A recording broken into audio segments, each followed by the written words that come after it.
right there on top of the moon. We could sit and do. Okay, I will explain about discourse community and speech community. Discourse community, it means a group of people who share a common goals, interests, and purpose. So they have their own specialized vocabularies. So the member in this group or the people in this group have their own specialized vocabularies, communication styles, and norms. So these people in this group, they use their specialized vocabularies in order to achieve their goals in communication or in communicating to other people. So they often use the technical terms like scientific papers, legal documents, and this community can be found in professional groups like lawyers, doctors, and also it can be found in academic disciplines like biology.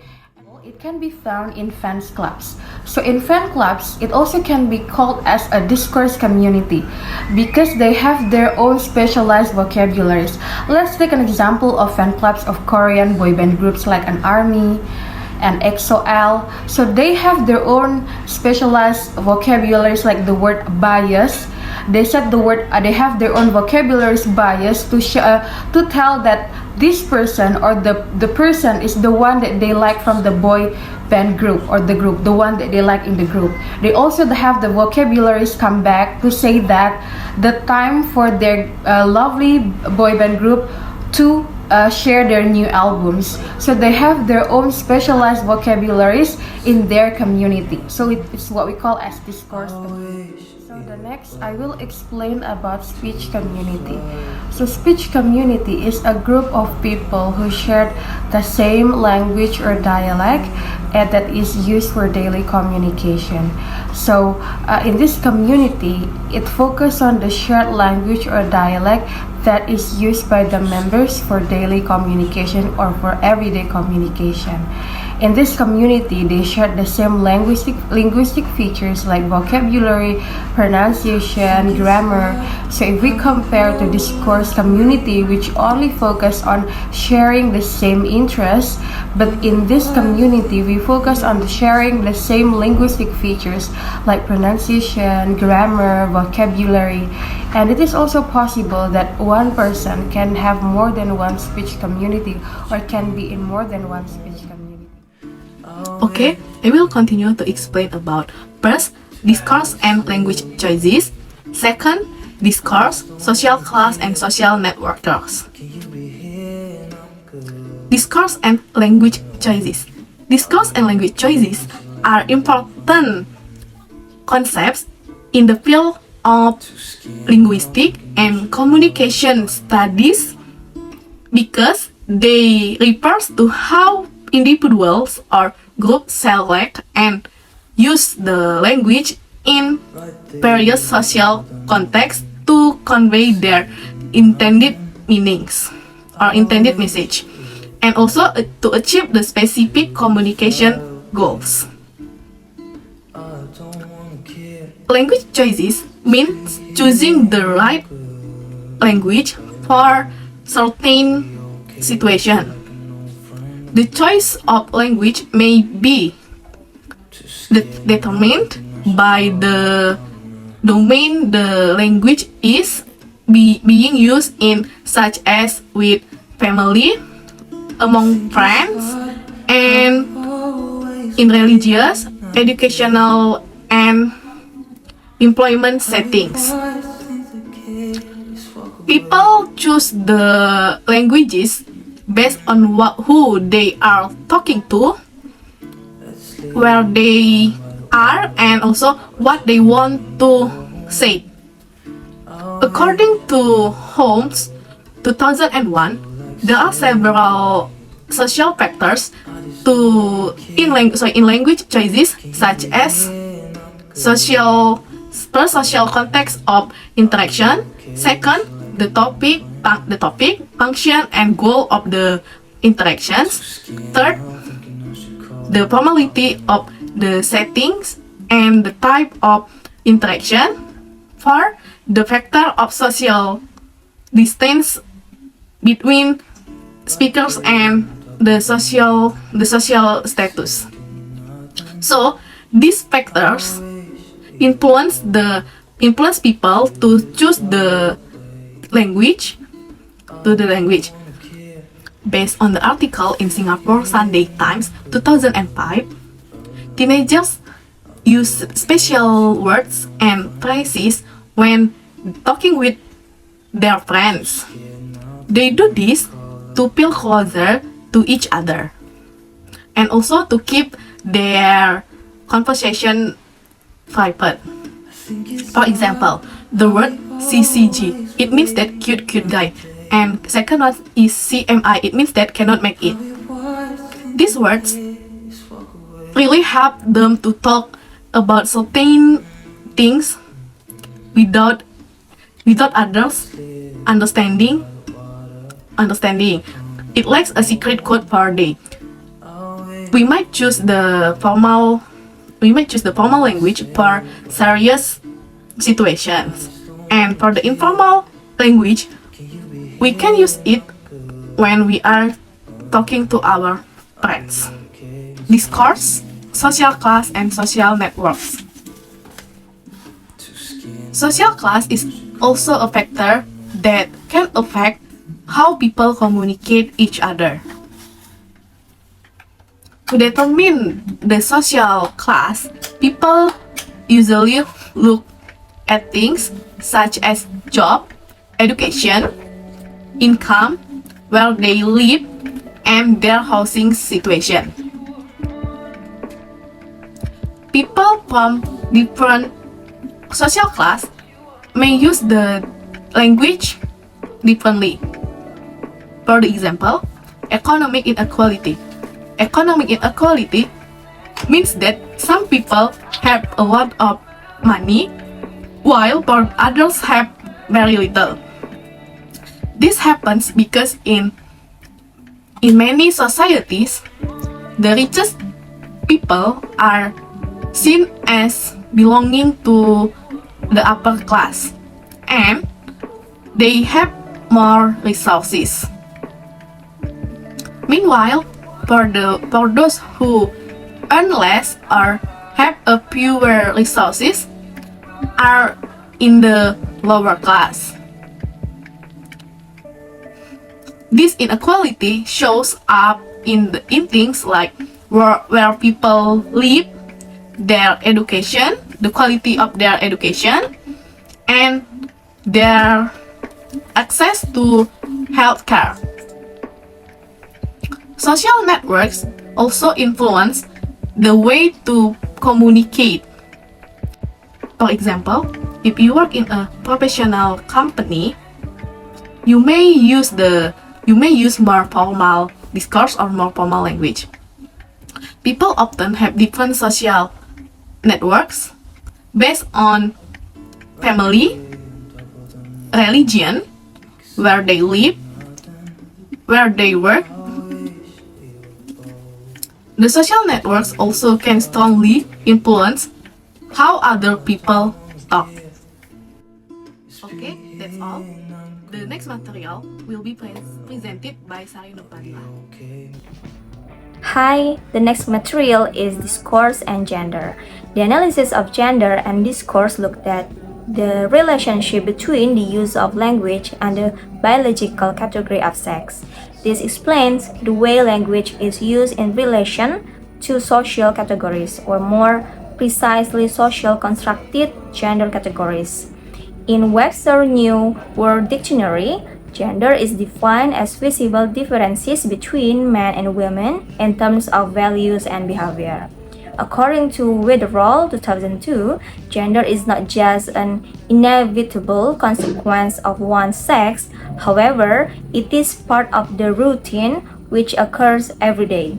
And the book looks at the social interaction of gender, or is called the product of social practice.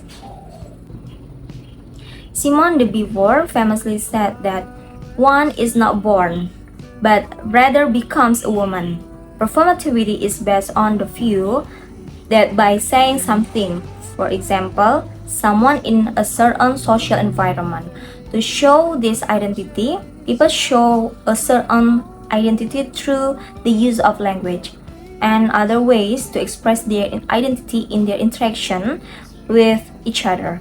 Generally, this is done unconsciously because we repeat action such as gesture, movement, and ways of using language that signify or indicate a particular identity.